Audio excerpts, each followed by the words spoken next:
Alright, so by the time you're watching this video, I'll be turning 18. Now, over these past few years, I've learned a thing or two, and I thought, you know, there's no better time to share things than now as I turn 18. Now, you might consider a lot of these to be cliches, and to be honest, they probably are cliche, but I found them to be true, so yeah, number one, here we go. Number one, don't be afraid to look stupid. Now, I think a lot of times people are so concerned about how other people see them that they're not really able to enjoy the small things in life, you know, singing in your car, dancing outside in public, stuff like that. And honestly, I think you really miss out on having a lot more fun like that. And so, yeah, don't be afraid to look stupid. I think you'll enjoy life a lot more like that. Number two, practice doesn't make perfect. Perfect practice makes perfect. Asterisk. Now, the reason there's an asterisk on this one is because oftentimes I think a lot of people think that you have to practice perfectly in order to play perfectly, and I think that's not entirely the case. I don't like the word perfect. I think a better word would be deliberate. You need to practice deliberately in order to make perfect. And so I think what that entitles is whenever you're practicing, whether you know it's for a sport, whether you play an instrument, whatever, you should be really deliberate and be really thoughtful about what you're doing with your time. A lot of times people just practice really aimlessly and you don't really get anything out of that practice time. So one of the best things is to practice in a more focused mindset. And I mean, I'm still working on this. I definitely have a lot more to go, but yeah, it's definitely something that's pretty important and that I think you should try and do if you're a musician or play a sport or whatever that involves practice. So, yeah. Number three, if anything is worth doing, it's worth doing poorly. Now, this one has a bit of an asterisk on it too because I don't really like the use of the word poorly. If anything, I think it should be minimally or even just a little. I think the way that this applies is, let's say you're trying to build up a habit like starting to run, but you don't have a ton of time to devote to it. So if anything, every day instead of running an entire mile, what you can do is run, you know, maybe a quarter of a mile or maybe half a mile or just like a jog around your house. I know that's not a lot, but I mean, if it's worth doing and it's worth if it's worth your time, then even just a little bit will go a long way in the end. So that's kind of what that means by if it's worth doing poorly or minimally. So yeah. Number five, the blank second rule. So this one is a little different. I think how this one applies is, let's say you see someone out in public and maybe they have something stuck in their teeth or maybe they have like something on their shirt.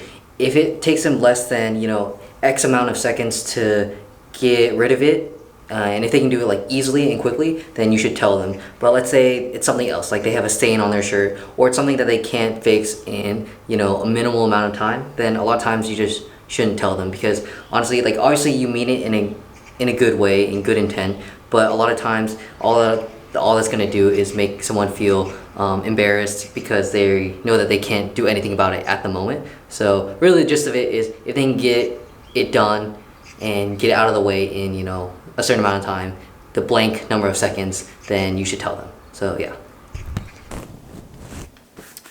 Number six, take photos. Now this one's pretty self-explanatory. There are probably a lot of moments in life where you want pictures and you don't ever want to not have those pictures later on. So if your mom ever tells you, oh hey, go stand over there, let me take a picture of you, don't be annoyed, don't be angry. You'll probably want those pictures later on in life. So yeah, take a lot of pictures. Number seven, to be early is to be on time, and to be on time is to be late. Now my middle school band director used to tell me this all the time, and I used to get super annoyed when I heard it, but I mean, low-key, it's pretty true. You don't want to be known as a person who's always late for things, and you should always just be early to things anyway, so that way you have extra time built in case you forget anything at home or, you know, something goes wrong. So it's always good to be on time, to be early to everything. Number eight, embrace mistakes. Now there are going to be a lot of times in life where you kind of screw up and you don't do exactly as you planned, and those are the moments where you kind of learn the most. I know you'll always you'll probably hear this a lot where, you know, mistakes are learning opportunities. And although that is super cliche, it's pretty true. Anytime you do end up making a mistake, what you should do is reflect on it, figure out why you did something wrong, and how you can improve on it next time. And then from there, you should never make that same mistake again. So, yeah. Number 9, leadership is about doing the things that no one else wants to do. Now, I've had my fair share of leadership positions over the years, and I'd say this is the most used piece of advice that I've heard. And there are gonna be times where you're gonna be placed in a situation where you have to lead a lot of people, and it's gonna be uncomfortable. You're gonna have to tell people what to do, be direct with people, and be honest with people. And a lot of times that's not what anyone wants to. And that's just what being a leader is about. It's about doing the things that really no one else wants to do. You know, you're gonna have to take that up for yourself and take charge. And because once you start doing the things that no one else wants to do, then people will respect you and they'll listen to you. So, yeah. Number 10, learn your native language. Now, this is a pretty big one for me because growing up, I was never really good at Korean, and it's probably one of the biggest regrets I have, you know, these past 18 years. Now that I'm here in Korea, it's super hard to communicate with, you know, family, friends, even just people out on the street. And honestly, you miss out on so many different opportunities just because you can't speak, you know, your language of your people. So it's never too late to learn. So I definitely suggest learning the language of, you know, your own people, your native language. So yeah. Number 11, don't minimize things that aren't your own. Now, this one's taking me a while to learn, but I think I'm finally getting the hang of it. Basically, there are going to be some things that are really important to some people, but you might not find those same things as important. So, for example, birthdays. I normally don't make a huge deal about them, minus this video, but for other people, you know, they're a really big, special day, and in the past, I've tended to, you know, not make a huge deal about it for other people. And so, the idea is just because I minimize that thing for myself doesn't mean I should do that for other people, because obviously it's really important to them. So that's basically the gist of this one. Hopefully that makes sense. Number 12, it's okay to not always be the smartest person in the room.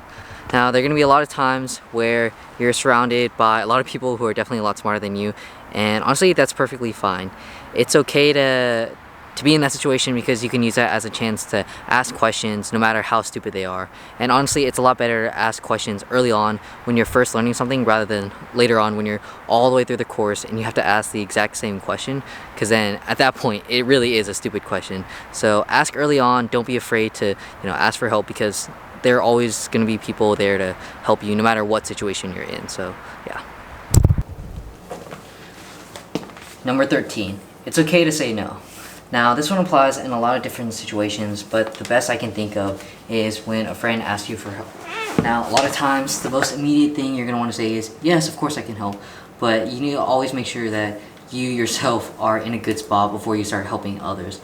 A lot of times, I think people just immediately want to help others, but there's no point if you're not in a good situation yourself, because you won't be able to provide the best help for, you know, your friend or your family member or whatever. So the gist of this is always take care of yourself first before you go out and try and help others. I'm not saying just go around saying no left and right to, you know, whatever people ask you. That's not the point of that, but yeah. Number 14, small things add up. Now, this one, really I'm only including it is because a while back I started including the number of seconds in on my clock on my laptop, and over time you start to realize the difference it makes. For example, 8:19 in 2 seconds versus 8:19 in 59 seconds. Although normally you would just see 8:19, that, you know, 57-second difference really adds up. That same concept applies to, you know, oh, just one more Instagram post or one more YouTube video, you know, all that time in the end really adds up. And so you just want to make sure you're being really productive with your time. This rule does not apply though if you're watching Justin Chae's YouTube videos. Watch as many as you want. Number 15, ask yourself why. Now, I'm stealing this idea from Daniel Drew. I saw a video of his a while back. But basically, whenever you're making a to-do list of your day, on the right side, make a column that says why. And basically, for any task that you do, you should have a 1 or 2 word answer as to why you're doing that. Basically, by asking yourself why, it provides like a ton of clarity on the things that you're doing in life, whether it's, you know, going for a run or going to the grocery store. All those things need to have a purpose, or else there's no need for it to be in your everyday routine. Basically, just asking yourself why can help organize your life and make you a lot more productive with the already limited time that you have. So yeah. Number 16, invest in good friends. Now, this one's probably pretty obvious, but it's really important to have a good set of friends around you. Your friends are probably some of the most influential people in your entire life, and it's super important that you have a really good community around you. So, honestly, with friends, quality over quantity is so important. At least for me, I would rather have a small group of really good friends rather than a big group of people I don't know as well. Some people might agree, some people might disagree, but that's just me, and that's my take, so. Number 17, be thankful. Now, I'd say this one's pretty self-explanatory, but I think a lot of times nowadays, we're often way too busy to say thank you to the people who have helped us. And so this is me saying thank you to, everyone who's helped me get to where I am. Family, friends, really anyone. I definitely wouldn't have been able to do this on my own. And so I just want to acknowledge and say thank you to everyone for all the sacrifices that you've made for me to get to where I am, all 18 years of it. So I pass along that advice to you. Be thankful for the people you have in your life, and every once in a while, say it to them. Send them a text, send them a call, whatever, yeah.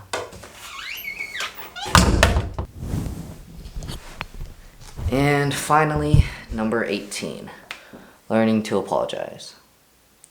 Now, I've had a lot more experience with this one, especially lately. All I'll say is that I've definitely hurt people that I really care about, especially some really good, caring people, and the hardest part is just, owning up to your own mistakes and apologizing.